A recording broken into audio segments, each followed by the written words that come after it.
Evlərin damı bərbad olanlar bizi nələrin gözlədiyini təsəvvürünüzə gətirin ki, o qədər də çətin deyil. Bayırda yağan yağışın hər damlasını demək olar ki, evin içində hiss edəcəyik. Bir də nəzər salaq Sumqayıt şəhərində yerləşən ən azı 70 illik tarixə malik bir yaşayış binasına.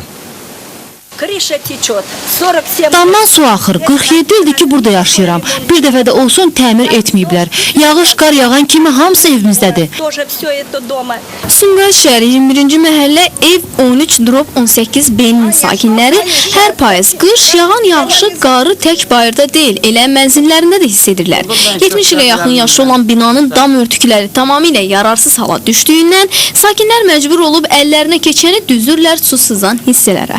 Amma bu da onlara kömək olmur. Əziyyəti bir kənara, üstəlik mənzillər də nəmişlikdən yararsız vəziyyətə düşür. Buna görə də bir mənzili bir neçə dəfə təmir etməli olurlar. Görəcəksiniz necə damır. Yağış qar olanda birinci mərtəbəyə qədər su axıb gəlir. Biz evimizi hədər yerə təmir edirik. Belə olmaz axı. Deyirlər ki, Sumqayıt Şəhər Mənzil Kommunal Təsərrüfat Birliyinin mənzil istismar sahəsinə dəfələrlə müraciət ediblər. Onlara müvəqqəti də olsa binanın dam örtüyünü təmir edəcəkləri ilə bağlı vəd verilib. Amma o vədin üstündən nə az nə çox düz 3 il keçib.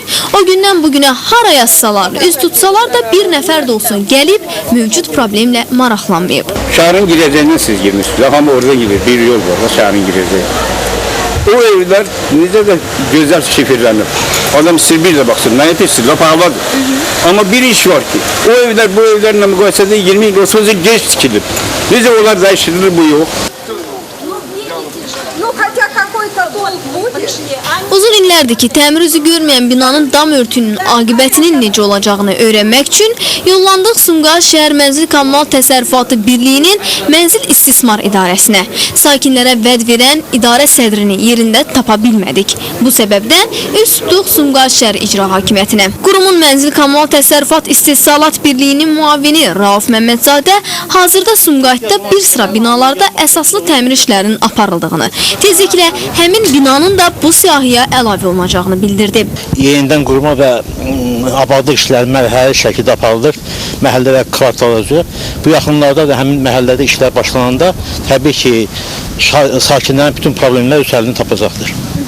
Ümumiyyətlə nə vaxtda planlaşdı? Çünki orada yəni dəfələrlə söz verilib onlara ki, təmir olunacaq, amma bir iş görülmür. Yəni yağış mövsümü başlayandan məsələ həll olacaq, öz həllini tapacaqdır. Bu ilin sonunacan. Hər halda payıza, eləcə də yağacaq yağışa heç nə qalmayıb. Qalan binaların təmirsiz damıdır. O da söz verildiyi kimi tezliklə həll olunar. Daha bir də 3 il çəkməz.